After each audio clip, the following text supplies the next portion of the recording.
ফাইভত log পাইছিলো আৰু পূজাৰ কথা মনত আছে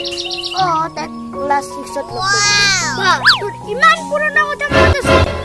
আৰে ভাৰ্গৱ হয় মই সব কথা মনত থাকে পৰহি যে তই মোৰ পৰা বন্ধুত্ব কৰিছিলি মনত আছে